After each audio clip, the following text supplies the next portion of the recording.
Los cuatro jinetes del nuevo apocalipsis. Episodio 1.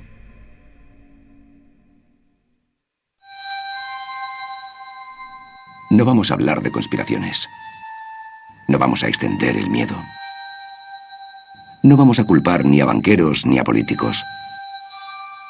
Vamos a cuestionarnos los sistemas que hemos creado y a proponer posibles reformas. A través de los siglos, los sistemas se han modificado, manipulado e incluso corrompido para favorecer los intereses de unos pocos. Nosotros hemos ido asimilando todos estos cambios, y como el ser humano puede adaptarse a prácticamente cualquier medio, aquello que nos ha permitido sobrevivir es aquello que también nos ha aprisionado. Casi todas las sociedades tienen una élite que trata de conservar su poder, y lo conservan no solo controlando los medios de producción o con métodos marxistas de control del dinero, sino controlando nuestro mapa cognitivo, nuestros pensamientos. Y lo importante en cuanto a eso no es lo que se dice en público, sino aquello que no se menciona, no se debate. Durante siglos, unos guardianes han manipulado nuestro mapa cognitivo. Pero en 1989, un informático llamado Tim Berners-Lee estableció con éxito la primera comunicación entre un cliente HTTP y un servidor.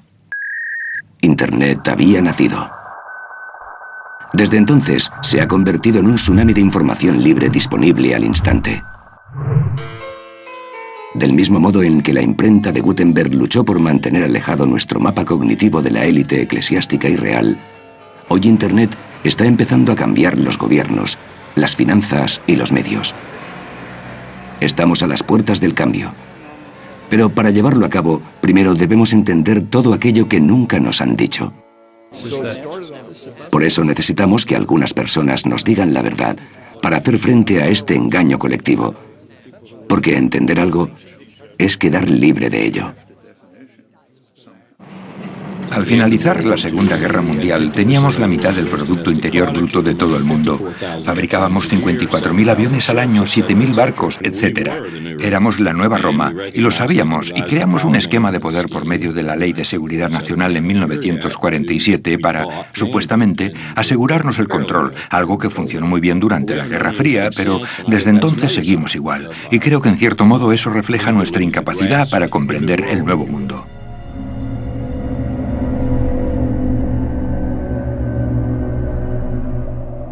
Los imperios no tienen fecha concreta de principio y final, pero tienen un final. Y Occidente aún no ha asumido que su supremacía está en decadencia. Con el fin de todo imperio, y con el pretexto de renovación, aparecen grupos, ejércitos y organismos que a menudo desde dentro dinamitan la estructura de la superpotencia.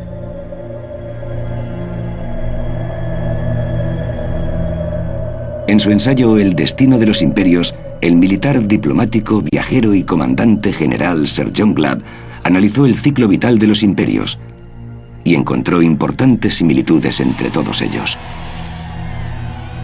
Un imperio dura unos 250 años o 10 generaciones, desde los primeros fundadores hasta los últimos consumidores conspicuos que se convierten en una carga para el Estado. La vida de un imperio se compone de 6 fases. La fase de los fundadores, la fase de las conquistas, la fase del comercio, la fase de la abundancia, la fase de la razón y finalmente el pan y circo de la fase de decadencia. Toda fase de decadencia comparte rasgos comunes. Un ejército indisciplinado y sobrealimentado. Una excesiva ostentación de la riqueza. Una brecha abismal entre ricos y pobres. Un deseo de vivir en un país abotargado. Y una gran obsesión por el sexo.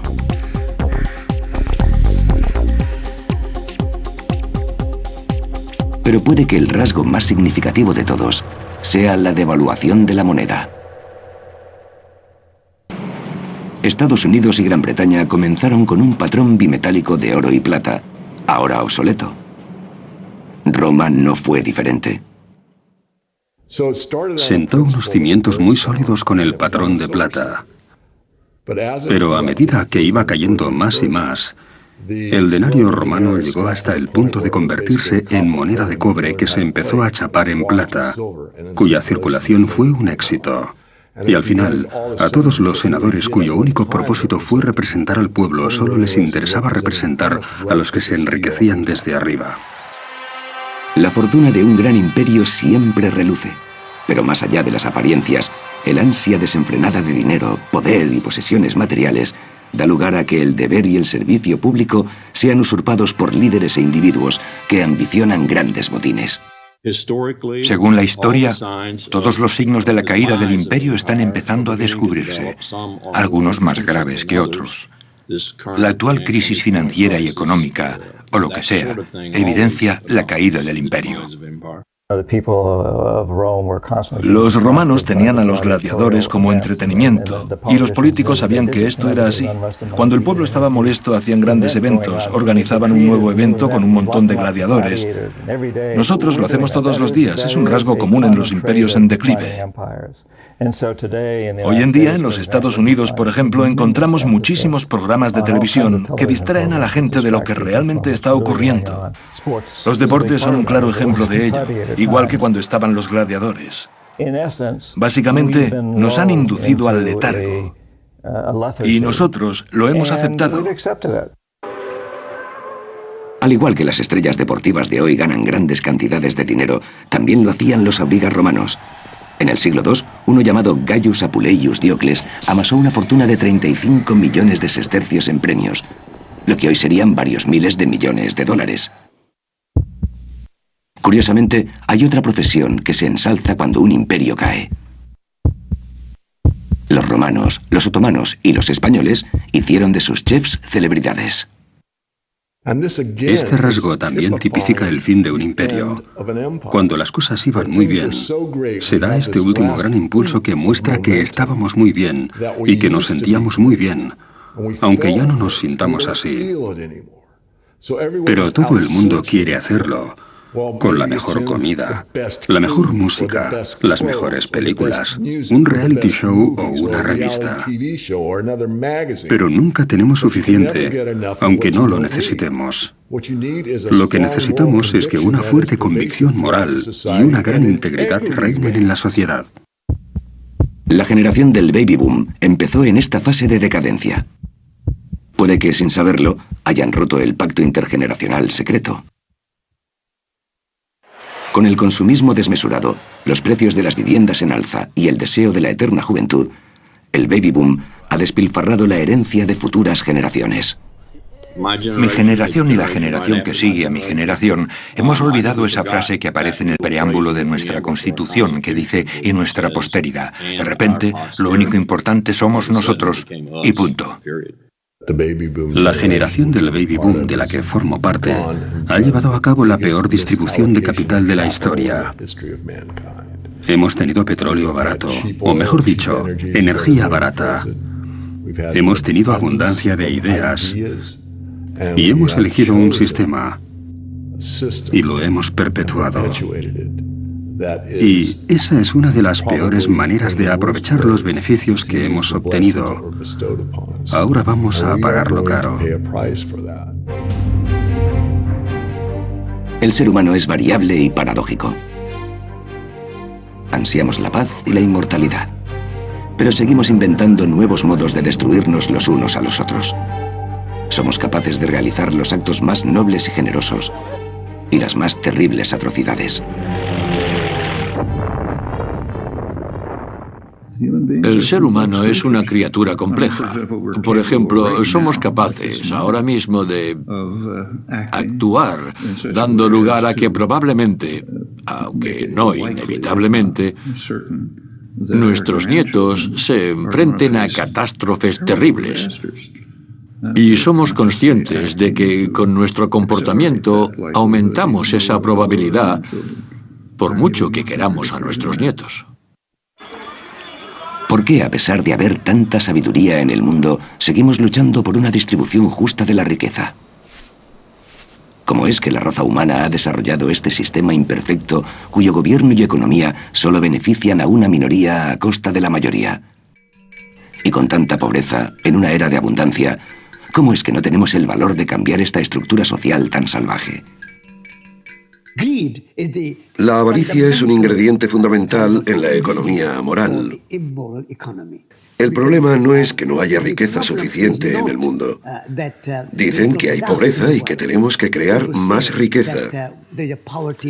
Pero en el mundo hay lo suficiente para cubrir todas las necesidades, como dijo Mahatma Gandhi, pero no para cubrir todas las avaricias. ¿Pero será simplemente avaricia o irá más allá? ¿Es un problema sistémico? Como civilización, está claro que hemos tenido éxito. Lo hemos hecho muy bien. Llegó la revolución industrial y hemos sobrevivido. Construimos tecnología militar y hasta ahora hemos sobrevivido. Hemos construido un sistema bancario y estamos intentando sobrevivir, pero sí que hemos tenido éxito. Es como si por haber trabajado en Wall Street durante 7 años hubiera experimentado lo mismo que aquellos que trabajan en una planta procesadora de carne y se hacen vegetarianos. Porque trabajando en Wall Street ves como bancos como Goldman, JP Morgan y otros hacen dinero y cuando ves dinero te pones enfermo. Yo creo que si la gente supiera hasta dónde es capaz de llegar el sistema bancario, como dijo Henry Ford, habría una revolución mañana mismo. Lo cierto es que la mayoría de gente piensa que lo que hacen los bancos es prestarle el dinero que otra persona ha metido previamente en el banco. Pero lo que realmente hace un banco comercial es sacar dinero de la nada y dártelo prestado con intereses. Si yo hiciera eso, si fabricara dinero en mi propia casa, se llamaría falsificación. Si un contable saca dinero de la nada en una empresa, se llamaría manipular las cuentas. Pero si un banco lo hace, es perfectamente legal. Y mientras permitamos que el fraude sea legal, podrán aparecer todo tipo de problemas en el sistema económico y no podremos hacer nada. Los bancos privados sacan dinero de la nada y lo prestan con intereses. ¡Qué cosa tan absurda! Cuando enseño a los adolescentes cosas sobre dinero y bancos y cómo los bancos nunca se lo creen, tienes que explicarlo una y otra vez. Sí, los bancos fabrican el dinero, así funcionan. Y es algo absurdo. Y hacen bien al poner en duda que eso sea lo que está pasando, pero lo es. Si el lobby bancario es muy fuerte, dirán, no queremos cambiar el sistema porque estamos haciendo mucho dinero con él. Lo que vamos a hacer es tratar de convencer a la gente de que es culpa suya, que su salario es demasiado alto y que por eso ha subido la inflación. O la gente especula con el ladrillo y por eso los precios están subiendo. Lo que no van a decir es que todo esto ocurre porque los bancos fabrican dinero de la nada y lo introducen en el sistema y que eso hace subir los precios. ¿Y cómo es que hemos acabado con un sistema en el que los bancos tienen el poder de crear dinero? Desde 1971, cuando el presidente Nixon eliminó en Estados Unidos lo que quedaba del patrón de oro, el mundo empezó a operar bajo un sistema monetario llamado fiat. El dólar, la libra, el euro, todas son monedas fiat de los gobiernos. Fiat es una palabra latina que significa hágase. Según la ley, el dinero es la moneda del gobierno. De hecho, sin ese respaldo legal y sin el hecho de que debamos pagar impuestos con ese dinero, ese billete de dólar o ese dígito que representa un dólar no tendrían sentido. Solo el gobierno tiene el poder de emitir dinero fiat. Pero los bancos pueden fabricarlo a través de préstamos. Durante los últimos 40 años, desde que este sistema de dinero fiat se convirtiera en la norma internacional, el suministro de dinero ha crecido de forma exponencial. De hecho, hemos visto el mayor crecimiento del suministro de dinero de la historia. Pero, ¿quién se beneficia? Por supuesto, aquellos que tienen el poder de emitir dinero, los gobiernos y los bancos. Luego están las empresas e individuos que reciben el dinero de primera mano. Pueden gastarlo antes de que suban los precios de lo que quieren comprar y reflejen el nuevo dinero en circulación. En otras palabras, obtienen servicios, productos o bienes baratos. Pero pronto los precios suben, por lo que los propietarios de bienes, como casas o acciones, verán ganancias sin apenas haber hecho mejoras en la empresa o casa en cuestión. Lo más probable es que esto lleve a burbujas especulativas. Pero ¿qué pasa con los que están al final de la pirámide, aquellos cuyo salario es fijo o aquellos que viven en zonas aisladas o que no tienen ahorros. Cuando este dinero recién fabricado llega a sus manos, los precios de las cosas que quieren comprar ya han subido y sus ahorros pierden valor y sus sueldos permanecen inalterados. En algunos casos tienen que pedir créditos para poder permitirse cosas que antes sí se podían permitir, lo que significa que deberán devolverlo a los bancos. En realidad, el proceso de fabricar dinero solo redistribuye la riqueza desde el final hasta la punta de la pirámide. Y así, el creciente abismo entre ricos y pobres se hace cada vez más grande y más grande. Si eliminas el patrón del oro y estableces el sistema fiduciario como moneda combinado con un sistema bancario con reserva fraccionada, acabas generando una deuda más rápidamente de lo que puedes producir dinero para soportar esa deuda. De ese modo, vuelves a la esclavitud de la deuda. Eso es lo que pasa en Estados Unidos. Por cada dólar de Producto Interior Bruto, por ejemplo, en Estados Unidos se crean 5,5 de deuda. Porque eso es lo que ocurre cuando la economía se da la vuelta y naufraga. Y por supuesto que la solución del gobierno ante estos problemas es básicamente generar más deuda. Una moneda que no funciona nunca es suficiente. Puedes seguir imprimiendo hasta el infinito, pero no puedes imprimir la riqueza y no puedes saldar una deuda adquiriendo más deudas. Si la riqueza se pudiera imprimir, Zimbabue sería el país más grande y próspero del mundo. Sabemos que esto no funciona. De todo el dinero que hay en el mundo, el 97% es deuda. El filósofo francés Voltaire dijo una vez: todo el dinero impreso acaba retomando su valor original. Ninguno. Durante 3 generaciones, el mundo fue testigo de la lucha entre el capitalismo y el comunismo. Pero en 1980, la economía rusa empezó a derrumbarse. La Unión Soviética se rindió y el famoso capitalismo empezó a imperar.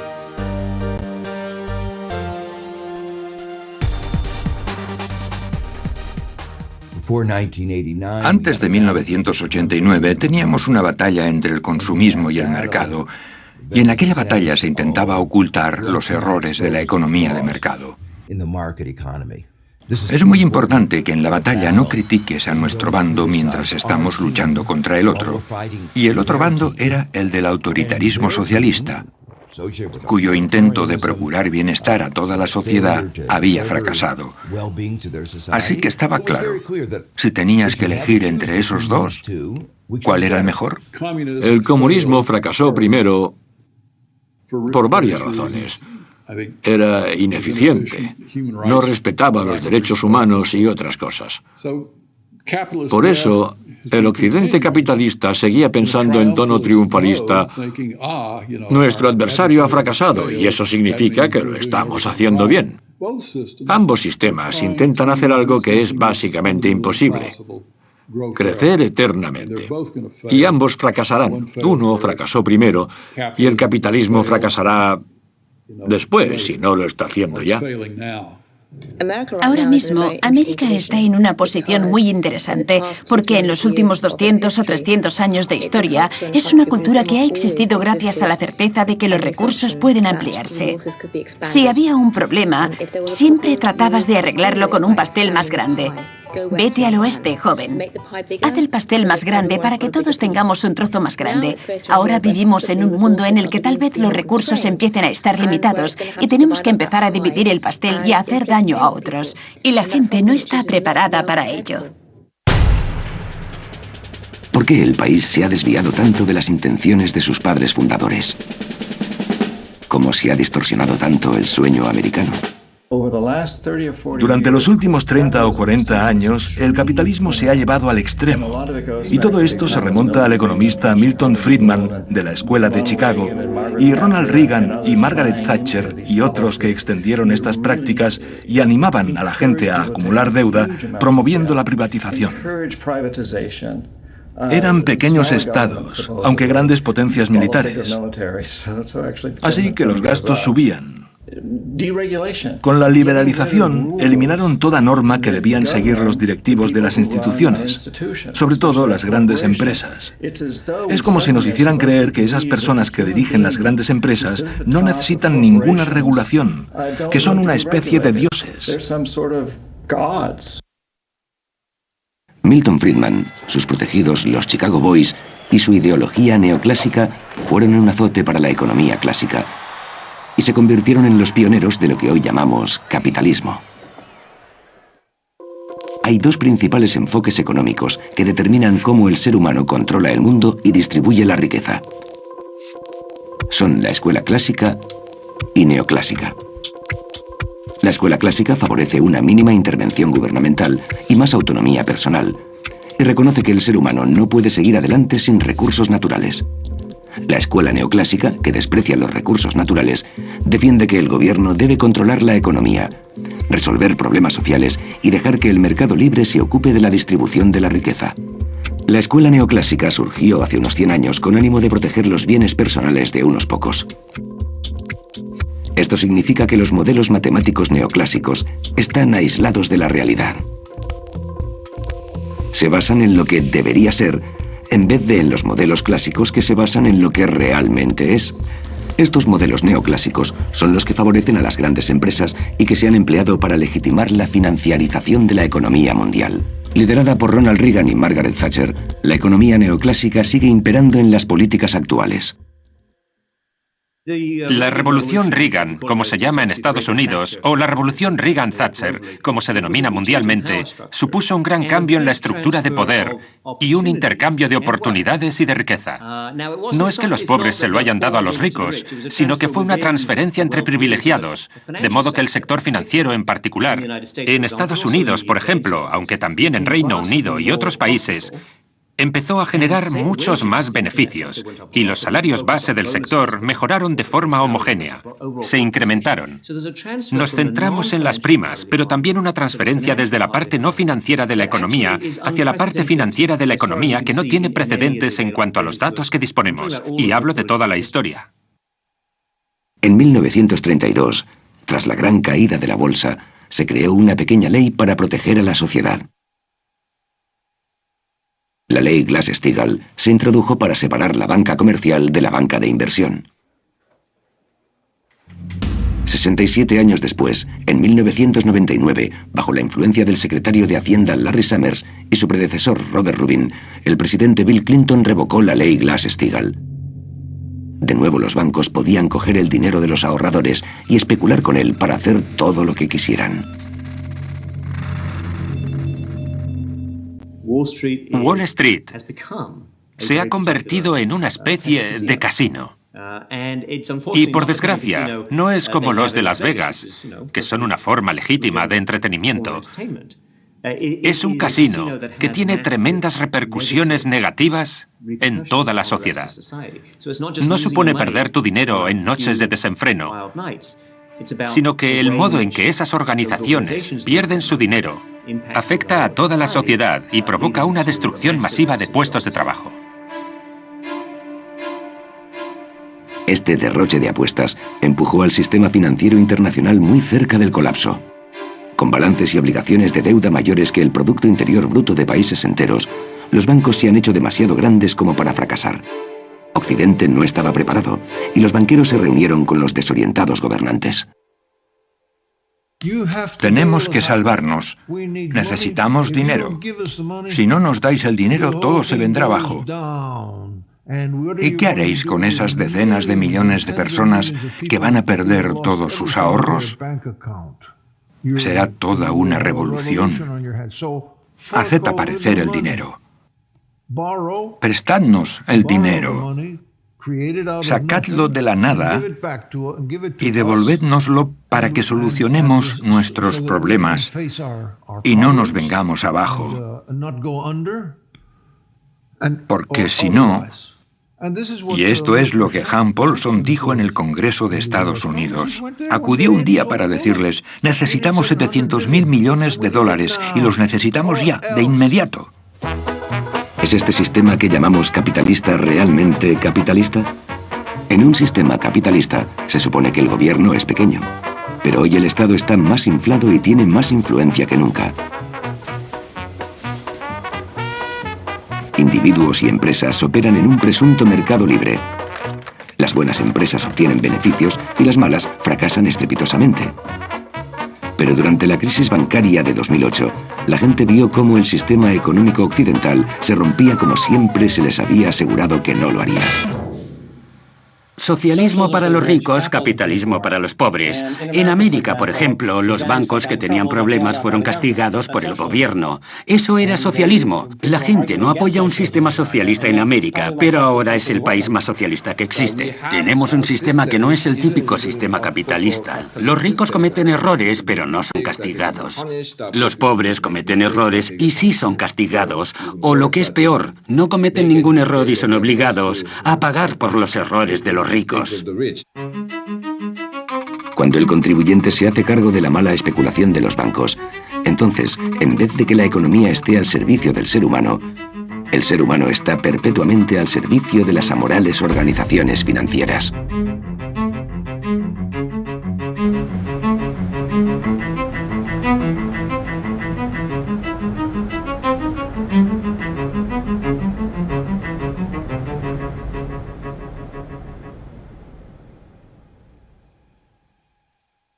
Continuará.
Los cuatro jinetes del nuevo apocalipsis, episodio 2.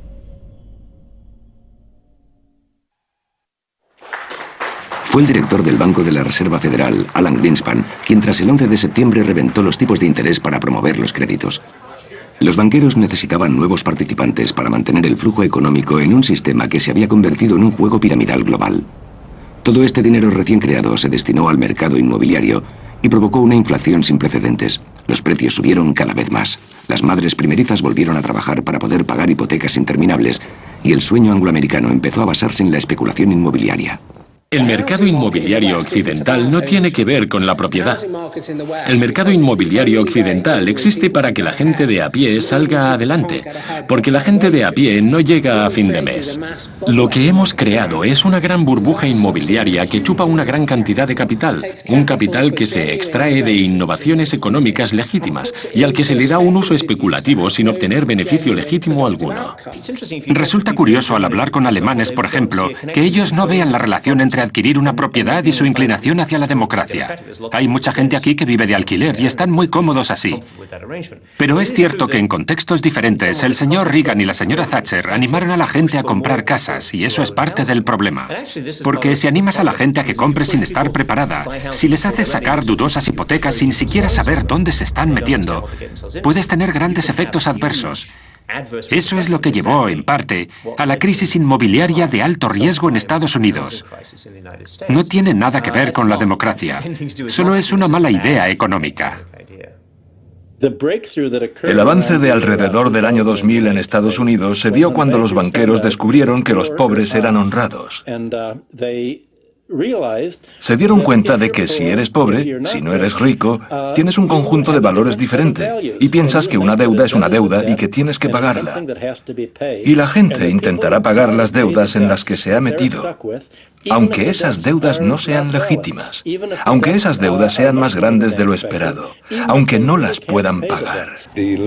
Las cajas y los bancos, cuando emitían contratos de préstamo con tipos de interés flexibles, ya sabían desde el principio que estos problemas podían surgir más adelante y que la gente no iba a poder pagar las hipotecas. Al subir los tipos de interés, muchas personas se vieron con problemas. Sin comida en el frigorífico, sin poder pagar una educación a sus hijos, sin poder pagarles la universidad. Y esta mala situación está cada vez peor. Los bancos llevaron a cabo un complot delictivo que se cebó con los negros y los hispanos. Los bancos se unieron y respaldaron a la administración de Bush a la hora de flexibilizar las condiciones de crédito a las minorías raciales para así explotarlas económicamente. Eran créditos que concedía uno de los mayores prestamistas de la ciudad y del país, Wells Fargo, y que estaban dirigidos a las comunidades minoritarias de la ciudad. Consiguieron que la gente firmara préstamos que no podía pagar, que eran préstamos de tipo subprime, y por lo tanto eran más caros y menos ventajosos para los prestatarios. Ocultar prácticas de usura mediante la letra pequeña de productos financieros complejos solo podía enriquecer a unos cuantos interesados. Muchas de las comunidades de afroamericanos afincados en la ciudad vivían un buen momento. Experimentaron un gran desarrollo y veíamos grandes signos de vitalidad en estas comunidades. Y el resultado de los embargos de Wells Fargo y de los préstamos subprime de ese prestamista y de otros ha detenido significativamente ese progreso y lo ha anulado. Lo que ha ocurrido en Baltimore es solo un ejemplo de lo que está ocurriendo en todo el mundo. Un modo de definir esta injusticia sería tildarla de racismo. Pero si observamos de cerca, veremos que es algo que está más allá de la raza: el negocio. El sector financiero ha adquirido un gran poder, en parte a través de contribuciones políticas, con intercambios de favores, pero sobre todo, gracias al control ideológico, gracias al convencimiento de que las inversiones son buenas, de que cuanto más se invierta mejor será, y que una inversión descontrolada y sin límites es lo mejor. Y esa es la clave de todo esto, lo que en Estados Unidos llamamos pasillo de poder entre Wall Street y Washington. No es un sistema de democracia sana el hecho de que una empresa o un grupo de empresas, una industria, diga: nuestros intereses son más importantes que los intereses del país. ¿Cómo es posible? Muy fácil. Es gracias al papel del marketing y la publicidad en la estructura política de América. Tenemos una democracia imperfecta. Es una oligarquía avanzada, en el sentido de que su mecanismo de control principal es el de convencer a la gente de que realmente necesita, por ejemplo, los 6 grandes bancos de Estados Unidos, tal y como son hoy en día, con su gran falta de regulación. Si no los tuviéramos, si quisiéramos cambiar la situación, pasarían miles de cosas horribles. Pero esto no es un chantaje. Suena a chantaje. Pero ellos te convencen de que no es un chantaje, sino que el mundo es así y no lo podemos cambiar. Dios mío, tenemos que ayudarles. Muy inteligente. El gobierno central es el más influyente en el sistema bancario comercial. Cuando dices que quieres regular el gobierno central, estás diciendo que el sector financiero y Wall Street deberían autorregularse. Y Wall Street tendrá supremacía ante cualquier jefe de Estado, mientras toleremos esa supremacía de Wall Street ante las autoridades, mientras los inspectores de los bancos provengan de los propios bancos. Pero así dejan de denominarse inspectores. Es desregulación. Y llamarlo regulación en vez de desregulación es recurrir al doble pensar orwelliano. En la democracia es el pueblo el que gobierna. En la plutocracia son los ricos los que gobiernan. En un régimen plutocrático cualquiera, la desigualdad económica es alta. La movilidad social es baja. Y como el pueblo llano está continuamente explotado, es imposible para los trabajadores salir de la pobreza. La lucha por el sufragio universal a principios del siglo XX abolió un sistema en el que los votos de los ricos tenían más valor que los de los pobres. Pero hoy en día las influencias le han puesto un precio a eso y han reducido la estructura política americana hasta convertirla en una institución legal al servicio de los ricos. La maquinaria de Goldman Sachs emplea sus beneficios para comprar influencias en Washington, para legislar de modo que sea más fácil ganar dinero en Wall Street, para después poder comprar más influencias en Washington. Por tanto, es una maquinaria autoalimentada de un modo ilícito y que sigue creciendo como un parásito en la economía y matando al portador. Famoso por hacer el trabajo de Dios, Goldman Sachs es uno de los bancos de inversión más influyentes del mundo. Chicos, no podéis estar aquí. En Goldman Sachs son muy eficientes en lo que hacen. Su trabajo consiste en hacer dinero. Y ellos hacen que ladrones como Willie Sutton parezcan simples aficionados. Son unos grandes ladrones, pero son legales. El sistema los respalda. En los últimos años han estado vendiendo valores de hipotecas que ellos sabían que no tenían valor, pero se los vendían a clientes ignorantes a los que les sacaban un montón de dinero. Mientras tanto, saben que van a fracasar porque saben que sus prácticas son tóxicas. Saben que va a ocurrir debido a los impagos y a muchas otras cosas con la gran aseguradora AIG, que tenía asegurado a Goldman Sachs contra el fracaso de sus prácticas.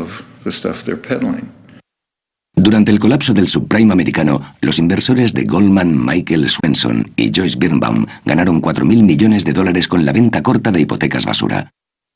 Respaldados por Dan Sparks, se denominaron Big Short y dejaron en la estacada a sus propios clientes. El senador Cal Levin citó al director ejecutivo de Goldman Sachs, Lloyd Blankfein, para que testificara bajo juramento en una sesión extraordinaria. Se ha hablado mucho sobre la supuesta venta corta de Goldman Sachs en el mercado inmobiliario de Estados Unidos. Lo cierto es que durante 2007 y 2008 no hemos experimentado una cantidad significativa de ventas cortas en productos inmobiliarios. No hemos hecho venta corta masiva en el mercado inmobiliario ni tampoco hemos perjudicado a nuestros clientes. En 2007, The Big Short le aportó miles de millones de dólares a Goldman. Y hasta ahora se han lavado las manos tras este atraco masivo.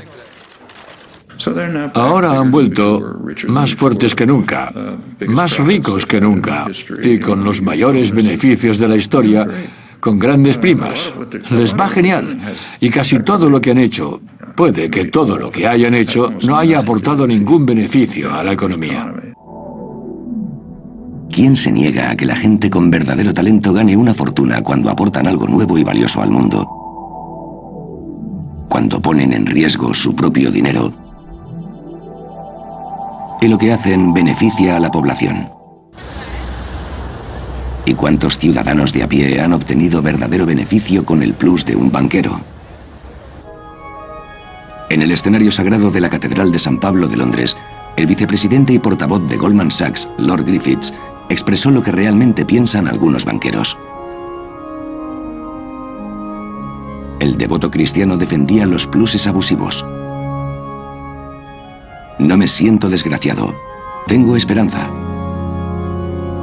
Y creo que debemos tolerar la desigualdad como una vía para conseguir una mayor prosperidad y oportunidades para todos.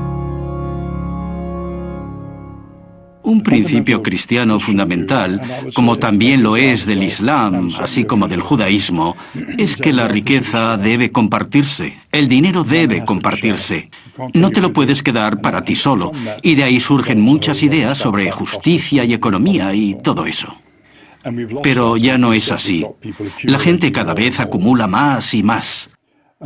Y para mí es asqueroso ver cómo la gente pierde su casa, su trabajo, y que no puede pagar la hipoteca a banqueros que han cometido un gran error y que después han cobrado grandes primas. Lo siento, pero está mal. Y no entiendo por qué no nos escandalizamos más con eso. Cuando la gente rica te dice que, concretamente ellos, se han hecho ricos por medio de estos atroces mecanismos de estafa, es un simple autobombo que deberíamos rechazar. Es cierto que al organizar una sociedad humana, algunos se adelantan y otros se quedan atrás. Es un mecanismo natural. Pero decir, vaya, debemos tener desigualdad para que Goldman Sachs pueda organizarse de este modo, no tiene ningún sentido.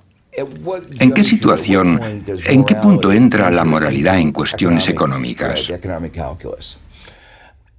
En cierto modo, mucha gente piensa que Adam Smith nos dio carta blanca, nos enseñó a no pensar en la moralidad, porque lo que Adam Smith decía era que los individuos que buscan el beneficio propio son guiados por una especie de mano invisible para crear bienestar en la sociedad.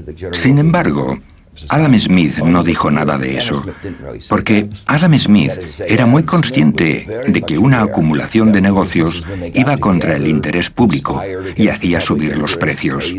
Era consciente del monopolio, era consciente de la importancia de la educación que el sector privado no podía facilitar, y él mismo era consciente de todas las limitaciones, pero sus descendientes modernos han olvidado todas estas advertencias.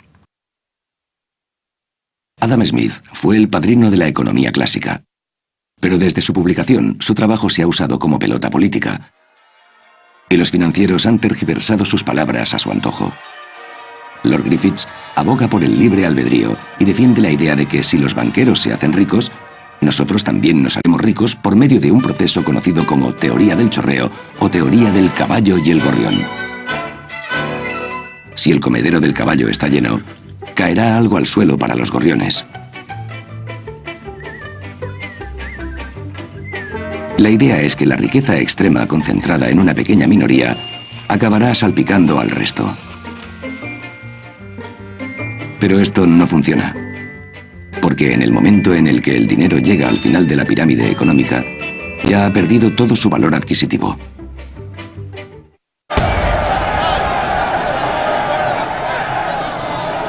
Pero la gente no tiene muy claro por qué nuestros líderes políticos han permitido que esto ocurra. Y es normal que se pregunten, ¿por qué? Porque nuestros sistemas políticos están defectuosos. Están defectuosos por la dependencia de los grupos de presión de propaganda electoral. Por eso, mi opinión y la de mucha gente es que debemos reestructurar nuestros sistemas políticos para darle más voz al ciudadano de a pie y menos voz a los grupos financieros y económicos, a aquellos que han ejecutado nuestro código tributario y nuestras leyes, etc.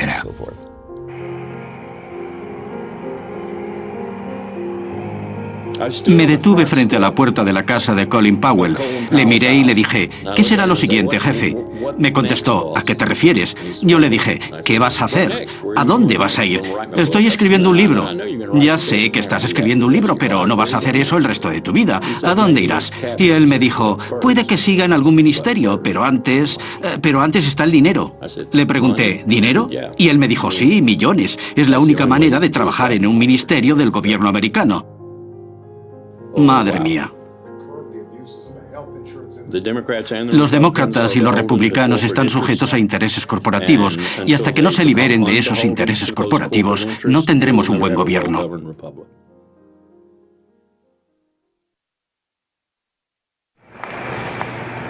La injusticia inherente de nuestro sistema monetario, bancario y político no solo ha tenido consecuencias en el país, sino a escala internacional.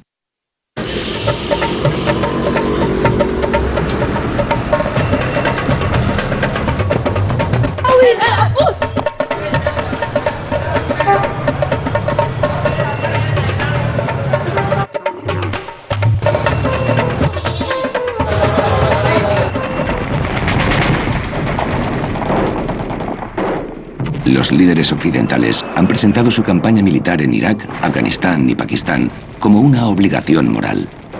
¿Pero hay otros motivos? El primer beneficiario financiero de la política exterior de América es el ejército.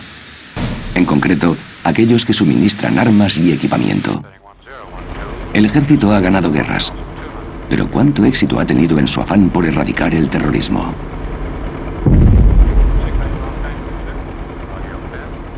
Los bombardeos no solo han fracasado, sino que han provocado más extremismo. Han contribuido a la radicalización de los jóvenes en la frontera noroeste y también en zonas de Punjab y Pakistán. Y cada vez más, y a veces, parece que América lo hace deliberadamente para desestabilizar a Pakistán. No estoy seguro de ello, pero sí que creo que cuando matas a 10 de los que apoyan esta máxima, los llamados terroristas, creas 500 más, porque ven los bombardeos como ataques al Estado soberano de Pakistán.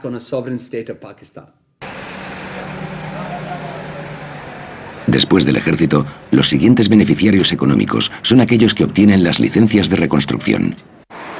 En Occidente la gente incluso se alegra cuando oye que Estados Unidos está generando decenas de miles de millones de dólares nuevos construyendo en países en vías de desarrollo. Pero muchas veces no parece conseguir lo que anuncia. ¿Hay otros motivos para ayudar a estos países? Nosotros, los sicarios económicos, hemos levantado el primer imperio mundial de la historia, y lo hemos hecho sin ningún ejército.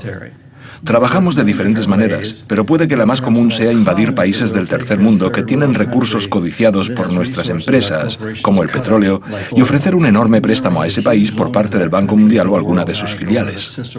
Sin embargo, el dinero nunca llega a ese país, sino que va a esas empresas para construir infraestructuras allí, centrales eléctricas, autovías, polígonos industriales y cosas que benefician a las pocas familias ricas de ese país, además de a nuestras empresas, pero que no ayudan a la mayoría de la gente en absoluto. Son demasiado pobres para pagar electricidad o conducir coches por la autovía, y no están formados como para trabajar en los polígonos industriales, pero tienen una deuda inmensa. Infraestructuras que han supuesto grandes préstamos del Banco Mundial y del FMI y que han sido creadas por los países occidentales. Todo se ha hecho para beneficiar a la élite y al sistema feudal, pero no para beneficiar al pueblo.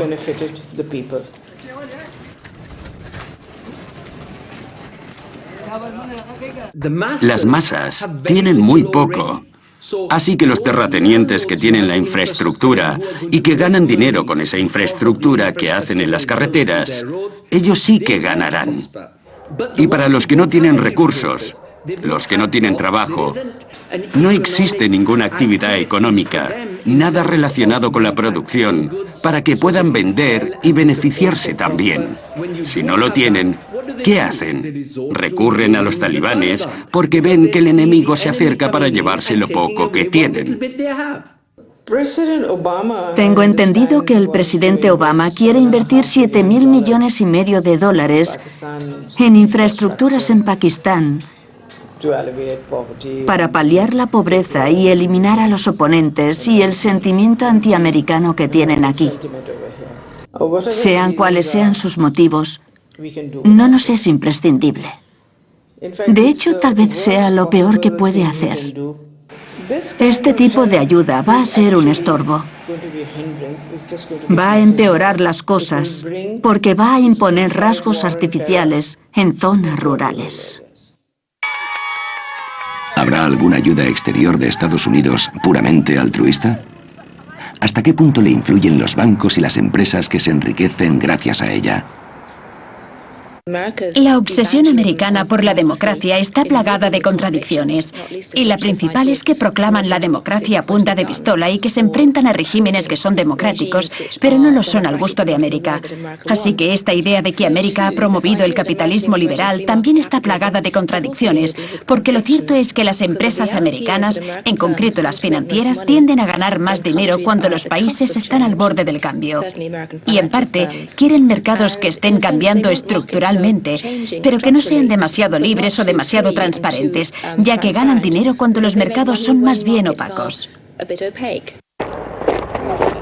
Unos pocos están ganando mucho dinero, sin siquiera tener que enfrentarse o ser conscientes de las consecuencias de sus acciones.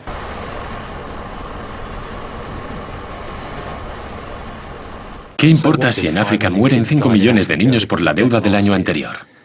Tengo una prima de 1 millón de libras, ¿sabes? Si mantengo esta conversación, y ya la he mantenido con algunos banqueros que llevan muchos años en el negocio, escuchan atentamente y con mucha educación, con mucho respeto, y al final dicen, Tarek, me ha encantado volver a verte, y vuelven a su oficina para firmar otro crédito en Tanzania o algo así. Yo he conocido a muchos terroristas, entre comillas. Los he conocido y los he entrevistado en libros desde que era sicario económico y no he conocido a ninguno que quisiera ser terrorista. Todos querían estar con su familia en la granja. Se ven abocados al terrorismo porque pierden la granja, porque se la inundan con agua para hacer una hidroeléctrica o con petróleo, con grúas perforadoras. Les han destrozado la granja. No pueden dar una vida a sus hijos. O en el caso de los piratas somalíes, les han quitado las aguas para pescar. Por eso son así, no porque quieran ser piratas o terroristas. Habrá unos cuantos locos, porque hay algunos locos a los que les falta un tornillo. Hay asesinos en serie y hay locos, y puede que Osama Bin Laden sea uno de ellos. Pero no consiguen seguidores hasta que ocurre una injusticia. Cuando se mueren de hambre o les quitan algo, es cuando siguen a estos locos, porque parece que les ofrecen una alternativa. ¿Qué significa realmente la palabra terrorista? Muchos terroristas se describen a sí mismos como soldados de la libertad. ¿Son posibles ataques terroristas dirigidos únicamente a empresas, especuladores y políticos occidentales? Cuando hablamos de terrorismo, hablamos de un ataque hacia nosotros, no de un ataque nuestro hacia ellos. Lo que ellos nos hacen a nosotros puede ser horrible, pero no es ni una pequeña parte de lo que estamos haciéndoles nosotros. Por ejemplo, el 11 de septiembre fue un ataque terrorista muy serio. Puede que el peor ataque terrorista de la historia, pero podía haber sido peor. Supongamos, por ejemplo, que Al-Qaeda bombardea Washington y la Casa Blanca, que matan al presidente e instauran una fuerte dictadura militar y que traen a un montón de economistas que llevan la economía a un caos histórico. Eso habría sido peor que el 11 de septiembre. No me lo estoy inventando, ocurrió así. Lo llaman el primer 11 de septiembre en Sudamérica y ocurrió en Chile. El 11 de septiembre de 1973, el presidente chileno elegido democráticamente, Salvador Allende, fue derrocado por un golpe de Estado. Empezó la dictadura con Augusto Pinochet hasta el año 1990. Eliminaban sistemáticamente toda disidencia política. Miles de personas fueron detenidas y asesinadas. ¿Quién llevó a cabo aquel 11 de septiembre? No es difícil saberlo. Estaban en Washington y Londres. Pero eso no es oficial, eso no cuenta.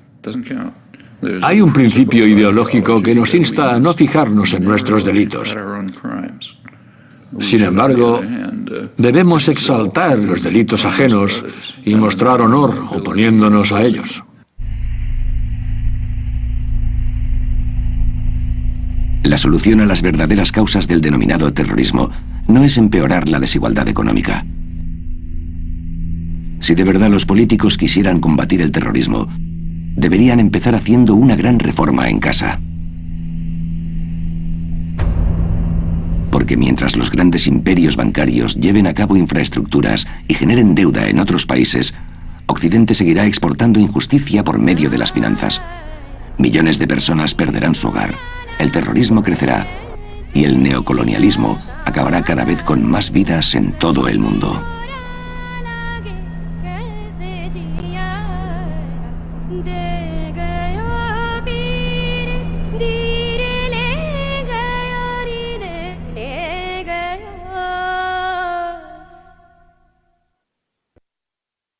Continuará.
Los cuatro jinetes del nuevo apocalipsis.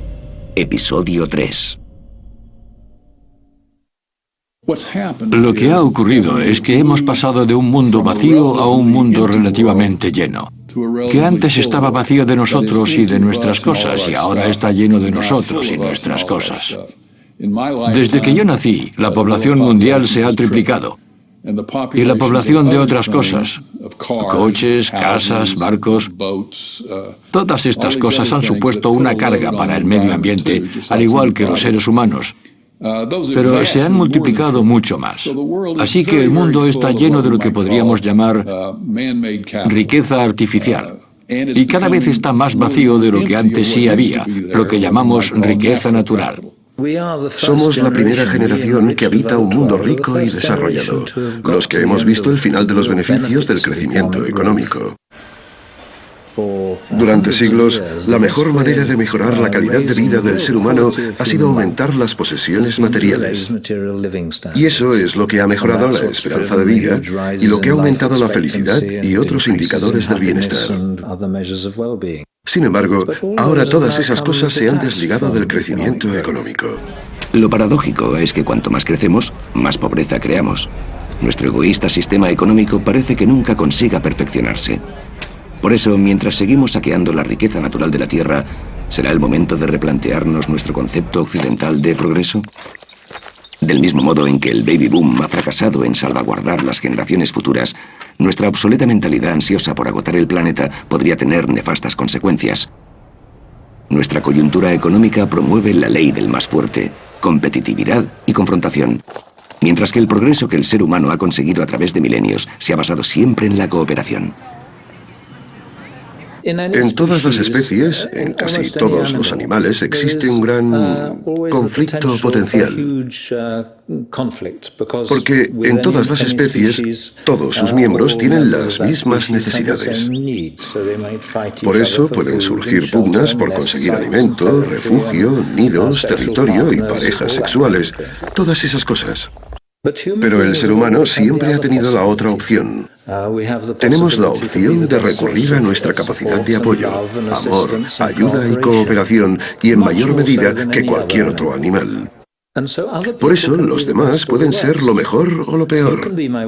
Tú puedes ser mi peor enemigo o mi mejor punto de apoyo. En una sociedad progresista, para cubrir nuestras necesidades comunes económicas, sociales y culturales, debemos cambiar la globalización por la localización. Los beneficios de un sentido compartido de la comunidad, de la responsabilidad y de la voluntad en un mundo guiado por la producción y no el consumo, conducirían a la felicidad y a la satisfacción. De hecho, debemos preguntarnos, ¿nos hace felices nuestro estilo de vida consumista? Si estuviéramos viviendo en el siglo XIX y alguien nos dijera que 100 años después la gente iba a vivir con toda esta riqueza y comodidad, ya sabes, con calefacción central y con la capacidad de tirar toda esa comida que tiramos, imaginaríamos un estado de extraordinaria armonía social y un mundo de color de rosa. Y es muy interesante el contraste entre, digamos, el éxito material de nuestras sociedades y su fracaso social.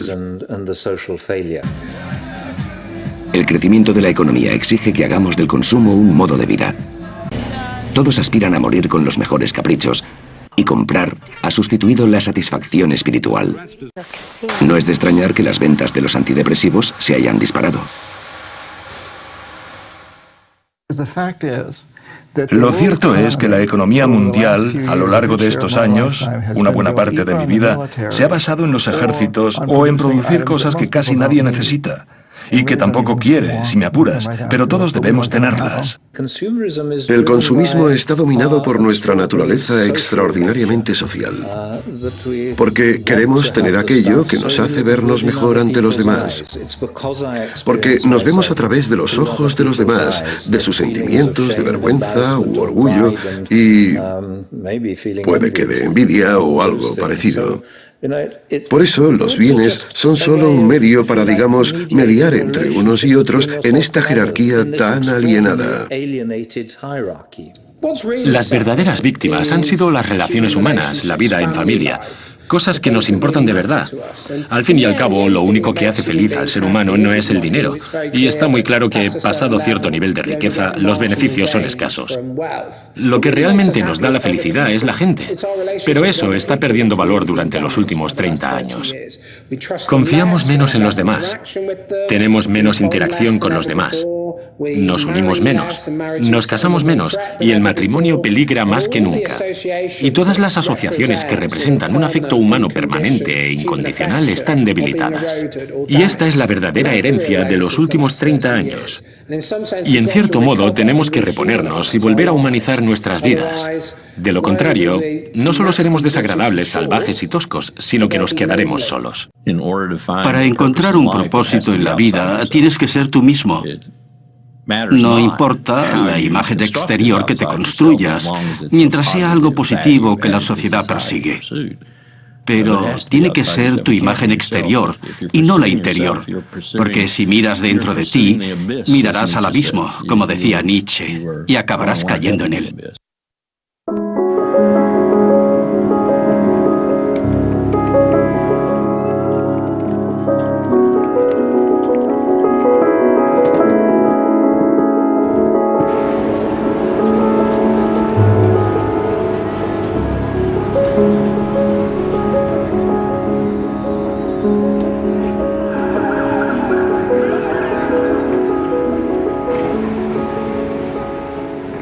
Uno de los pilares culturales que forman el pensamiento occidental actual es la construcción cinematográfica de Hollywood, que sigue un patrón cultural concreto, un principio, un nudo y un desenlace.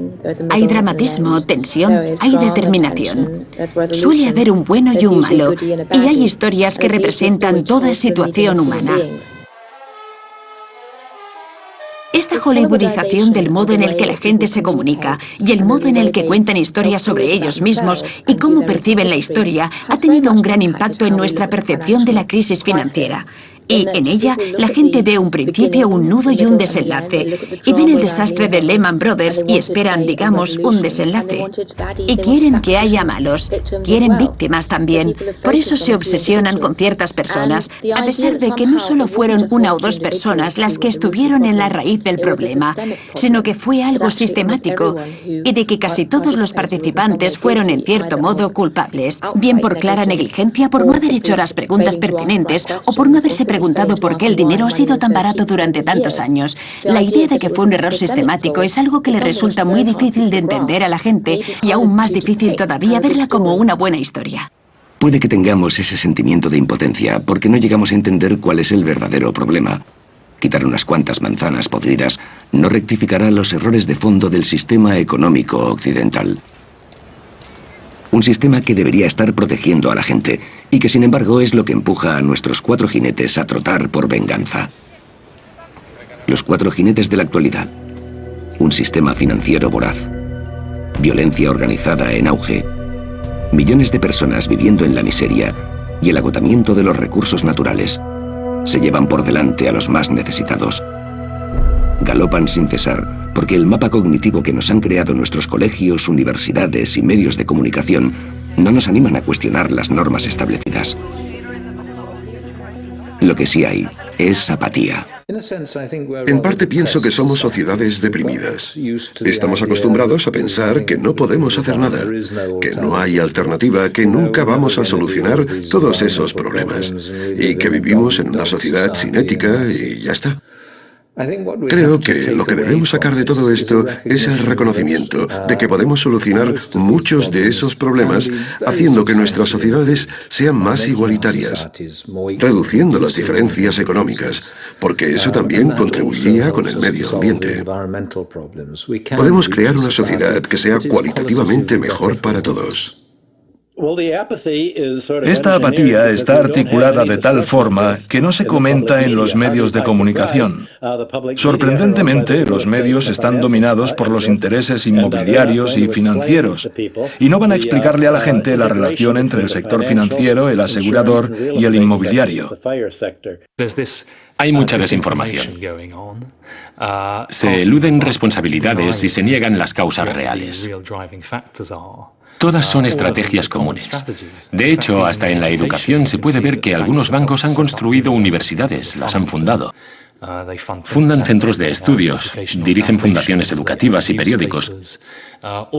Todo esto está desarrollándose como un ejercicio propagandístico para que la gente no sepa cuál es el verdadero problema.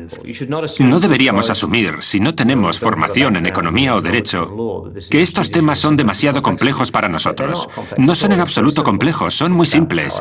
Todo es poder y también es democracia.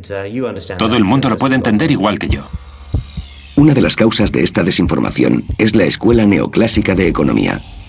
Estos economistas y académicos implantaron sus teorías con éxito, como si fueran una Biblia. Pero del mismo modo en que la imprenta de Gutenberg fue la revolución en el siglo XVI, hoy vivimos los albores de la era de Internet, que acabará con el velo de ignorancia que han corrido los académicos y los guardianes de los medios de comunicación. La educación puede ser una forma de control mental masivo, y sorprende que actualmente la economía neoclásica se siga estudiando en todas las universidades de la Ivy League. Yo recibo cartas de estudiantes de departamentos de economía de otras universidades. Están estudiando sus carreras, pero me dicen, he leído tal y tal artículo tuyo y eso es lo que me interesa de verdad. Estoy estancado en esta universidad en la que no he podido hablar de eso con nadie. ¿Qué me aconsejas? ¿Qué debo hacer? Es que muchas veces vas a tener que oponerte a lo que te enseñan. Algunas enseñanzas son útiles. Sigue aprendiendo. Y también debes seguir aprendiendo para conocer a tu enemigo. Un individuo puede que no sea capaz de cambiar el sistema, pero puede cambiar él mismo. Si no tenemos acceso a una buena formación, tendremos que llevar a cabo la nuestra. Y un buen comienzo puede ser volver a estudiar a los economistas clásicos, además de algo que pocos se cuestionan, pero que nos afecta a todos: nuestro sistema monetario. Si el sistema monetario mundial no se reforma, entonces estaremos abocados al fin de la civilización industrial.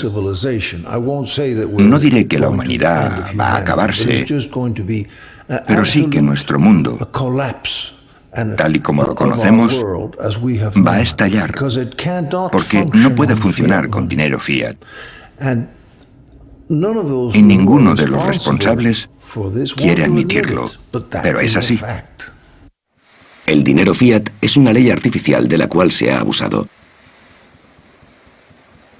¿Hay alguna forma monetaria que no haya sido impuesta por el hombre? Al comparar la ley natural y el oro, yo describiría el oro como una forma natural de dinero. Todo el oro que ha sido extraído a lo largo de la historia sigue existiendo y está por encima de cualquier valor. Si juntáramos todo ese oro, ocuparía la superficie de 2 piscinas olímpicas y media.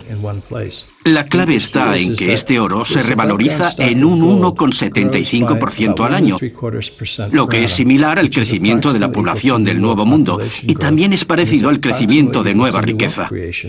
El resultado de todo esto es que la adquisición de oro tiene una gran fiabilidad a largo plazo, debido a que la ley de la oferta y la demanda está muy equilibrada.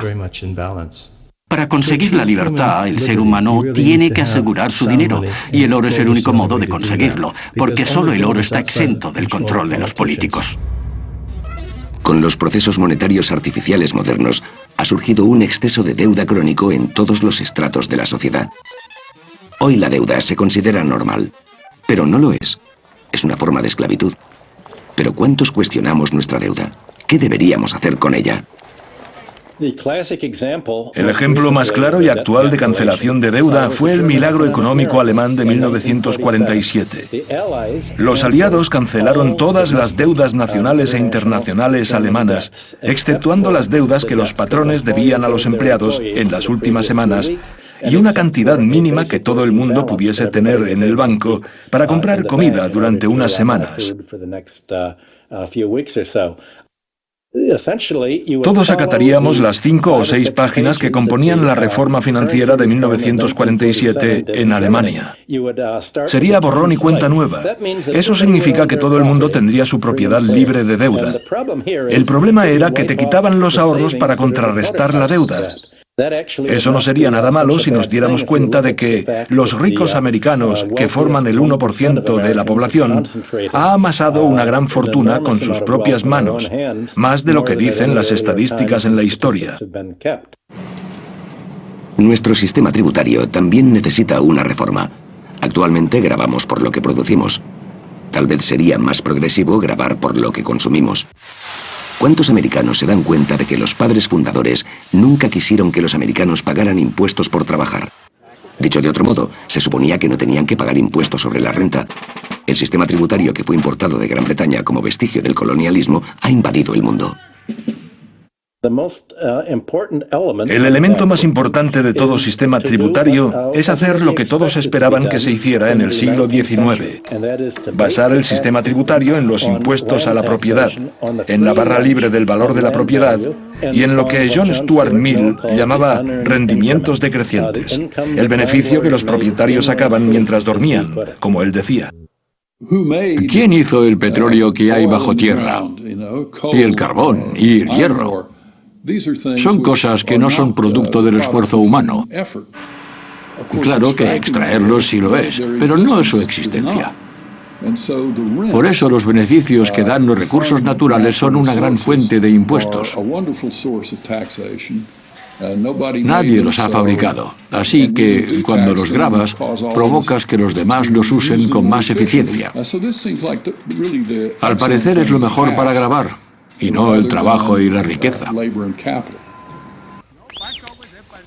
Este sistema tributario, respaldado por todos los economistas clásicos, podría empezar a solucionar la pobreza del mundo al tiempo que permitiría a los ciudadanos de países en desarrollo mantener la riqueza de sus recursos. En los países desarrollados podría solucionar nuestra crisis del ladrillo y nuestra deuda, además de facilitar un modelo de negocio necesario para nuestra economía. Tal vez deberíamos también rescatar otro principio atemporal para los trabajadores que fue promovido durante la Revolución Industrial. La idea de que la gente que trabaja un terreno debería poseerlo está muy arraigada en la cultura de la clase trabajadora. Por eso, aquí, en la temprana revolución industrial de finales del siglo XIX, los trabajadores daban por hecho que sí, que deberían ser propietarios de las fábricas en las que trabajaban. Y cualquier otra cosa sería un ataque a los derechos humanos como ciudadanos libres. También daban por hecho que el trabajo retribuido no distaba mucho de la esclavitud. Solo se diferenciaba en que era temporal. Luego podía ser libre. Y una de las formas de ser libre era ser propietario de tu terreno. No era un punto de vista muy raro, era el punto de vista de Abraham Lincoln. De hecho, era uno de los principios del Partido Republicano a finales del siglo XIX. Ha costado muchísimo sacar esas ideas de la cabeza de la gente, pero siguen estando ahí, siguen siendo importantes. Fue el filósofo griego Platón quien propuso que ningún trabajador debía cobrar 6 veces más que otro en ninguna organización. En 1923, el banquero JP Morgan fijó el máximo en 20 veces más. Hoy la diferencia salarial entre trabajadores de multinacionales puede ser de 500 a 1000. Cuando en la escala de la desigualdad tú eres el que cobra 500 veces más, los ricos y los pobres se convierten en especies diferentes y dejan de ser miembros de la misma comunidad. Ya no se comparten los mismos intereses, por lo que es difícil establecer una comunidad y mantener relaciones de amistad entre clases cuya diferencia es tan grande. Cuando la gente muestra indignación ante la apropiación indebida, la defensa más común es la de promover el debate psicológico y citar al voluble economista británico Herbert Spencer. Él acuñó la expresión supervivencia del más fuerte, y sus palabras se emplean para justificar los excesos. La competencia en los negocios es algo positivo, pero el campo de juego tiene que ser llano. Los monopolistas tienen demasiado porque el sistema en el que juegan está amañado. Bajo la actual coyuntura económica, la fortaleza de la gran mayoría de la población mundial es irrelevante. Los que están destinados a pagar esta crisis no son quienes la causaron. Pero aquellos que la causaron, por propia supervivencia, no dudarán en tachar este programa como socialista o incluso comunista. Soy capitalista, soy un hombre de negocios, creo en los principios básicos y por eso me quedo paralizado al ver esos principios destrozados por los monarcas, monopolistas, que han destrozado totalmente el sistema desde dentro en Wall Street y es algo totalmente inaceptable. Yo soy capitalista, creo en el capitalismo. No se trata de deshacerse del capitalismo, se trata de deshacerse de esta forma horrible de capitalismo. El capitalismo, más conocido como economía de mercado, no solo tiene futuro, sino que no puedo ver el futuro del mundo sin él. La cuestión es, ¿qué tipo de capitalismo? ¿Qué tipo de economía de mercado? Un sistema de capitalismo reformado sobre los cimientos del dinero independiente, un sistema tributario basado en el consumo y no en los beneficios, y negocios regentados por los propios empleados, podrían ser los cimientos de una economía que no depende de un constante crecimiento y está al servicio de la deuda. Hemos soportado el famoso mercado libre durante siglos, pero lejos de liberarnos, nos ha llevado a destruir la naturaleza y a destruirnos los unos a los otros, en un intento fallido de progresar. Es totalmente absurdo sugerir que existe un límite totalmente definido en el mercado que nunca deberíamos cambiar. Y eso es lo que los economistas del mercado libre quieren que tú creas, porque una vez te han convencido de ello y lo afirman, porque encima afirman que tienen la verdad absoluta porque son doctores en economía. Te dicen todo lo que se les ocurre y tú tienes que acatarlo. Y así es como podemos identificar a esos tipos. La política consiste en definir los límites del mercado, porque si somos conscientes de ello, hay muchas cosas que se han expulsado del mercado durante los últimos 2 o 3 siglos. Estaba la compraventa de seres humanos, la explotación infantil y muchas cosas que hoy no concebimos como lícitas. Así es como hemos redibujado estos límites y no tiene por qué ser negativo redibujarlos otra vez. La quiebra que ocurrió en la Gran Depresión y que hoy estamos viviendo de nuevo a principios del siglo XXI existe porque, en nombre del crecimiento, aquellos que contribuyen poco en el sistema han prescindido de mucho. Las empresas multinacionales y los bancos siempre aspirarán a crecer sin la necesidad de compensar a aquellos que sí que trabajan para producir beneficios. En el pasado, cada vez que los que contribuían poco se llevaban demasiado, el pueblo se levantaba para poner fin a las prácticas salvajes de un enemigo reconocido. Hoy la pregunta que nos hacemos es, con tanto enemigo desconocido invadiendo nuestro sistema económico y democrático, ¿podríamos volver a hacerlo? Claro que podemos volver a hacerlo, porque es un ciclo. No somos títeres deudores. Aunque sí puede que seamos ratones moviendo la rueda de una gran jaula que alguien ha instalado. La economía mejora. Se establece un orden y se gana mucho dinero en la banca. Es muy fácil comprar a los políticos. Pero la esencia de la democracia americana, es la lucha continua, porque en 1830 Andrew Jackson desafió al segundo banco en Estados Unidos a principios del siglo XX. Teddy Roosevelt desafió a J.P. Morgan y a Johnny Rockefeller. En 1930, Franklin Delano Roosevelt desafió a todo Wall Street, y ahora tenemos que hacer lo mismo. Lo único que veo con optimismo y no con escepticismo o pesimismo son mis estudiantes. Primero, porque no intuyo aspiración a llegar a Wall Street entre ellos, sino todo lo contrario. Segundo, porque veo que desprecian a aquellos que son interesados, no solo a los que quieren ganar dinero, sino que desprecian a aquellos que lo único que quieren es ganar dinero. La crisis a la que hoy nos enfrentamos está provocada por el ser humano. Y lo que el ser humano crea, el ser humano puede cambiarlo. Por eso, todos somos capaces de transformar nuestro mundo. Las revoluciones son filosóficas. Organizarnos para evitar que los culpables traten de ocultar el verdadero problema significa que una revolución pacífica contra las organizaciones salvajes y los líderes sin escrúpulos que han destrozado la economía es posible. Los bancos centralizados, el capitalismo manipulado, la especulación urbanística, los impuestos y la economía neoclásica han corporativizado la democracia, falsificado el progreso y distorsionado el destino del ser humano, comprometiendo el futuro de este planeta. Si no intentamos solucionar estos problemas, la próxima implosión ocurrirá a una escala inimaginable. A pesar de la propaganda, a principios del siglo XXI, los bancos centrales liberalizaron el flujo monetario, dando pie a la revalorización urbanística, lo que provocó una burbuja insostenible en un mundo en el que el sistema tributario está amañado para afianzar la supremacía de la élite.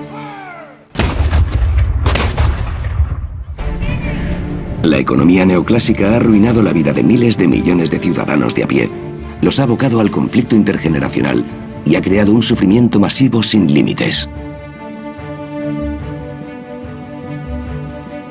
Los seres humanos se revolucionan en masa, pero crean conciencia lentamente y por separado. La historia está plagada de ejemplos de personas que se soltaron del yugo de la opresión para adoptar un cambio radical y acabar instaurando líderes populares que mantienen el status quo. Entender algo es quedar libre de ello.